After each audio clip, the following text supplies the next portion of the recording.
movie Everything Everywhere All at Once. No, we're not. We're going to be talking about God because He is everything everywhere all at once. That was crazy. Nah. That was crazy. Nah. Alright, just kidding. It's about God, not me. Alright. We're going to be talking about God's omnipresence. And some of y'all got those bracelets, What Would Jesus Do, the WWJD, but I have a new bracelet for y'all. Y'all, try to look at that.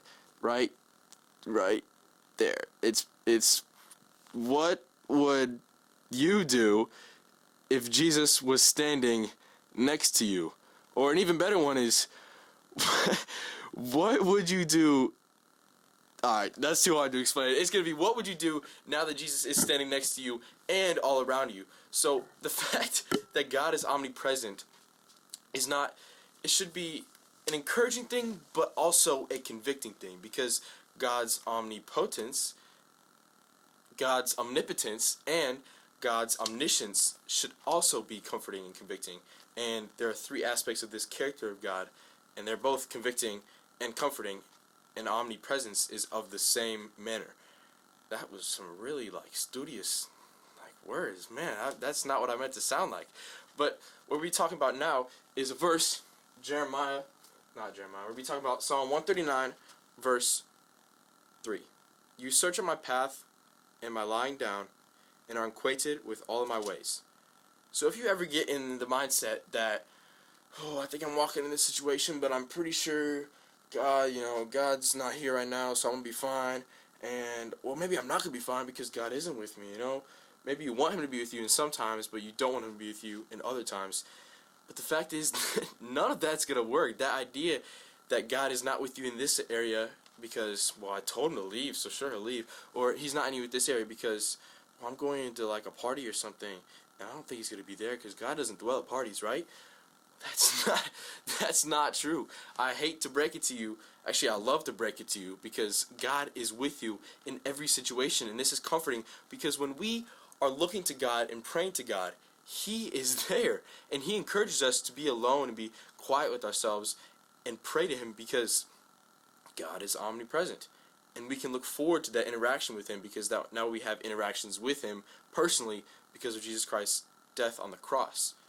But now let's go to the second part of His omnipresence, and that's the convicting aspect of His omnipresence. And with this convicting aspect of God's omnipresence, Isaiah chapter 23, verse 24 says, Can a man hide himself in secret places so that I cannot see him, declares the Lord? Do I not fill heaven and earth, declares the Lord?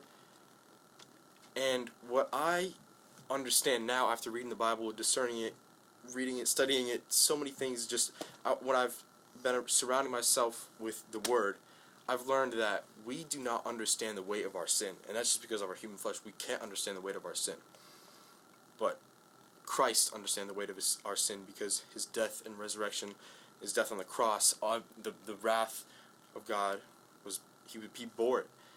But since we don't understand the weight of our sin, we are so willing just to jump into the fire, jump into whatever we want to do. But God understands the weight of our sin, and God is with us by our side when we are sinning, and we hate to believe that, but God is there.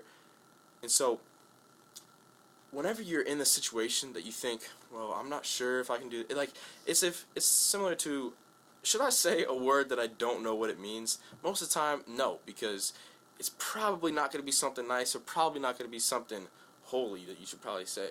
But now that we have God by our side, we don't have to have anxiety when we're going into situations with uncertainty, or there are definitely going to be times where you're thinking, is this going to be something stupid that I'm about to do or something that's glorifying God? And God will make it clear to you if this is going to be glorifying God or not because He describes it in the Bible.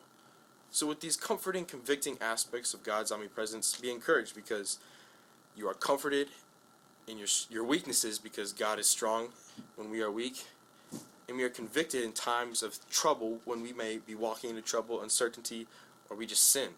God is with us every single aspect, everywhere, everywhere, all at once. God is there all the time. So we don't have to worry about our own sins, our own flaws, because God is flawless. So appreciate that and abide in Him today.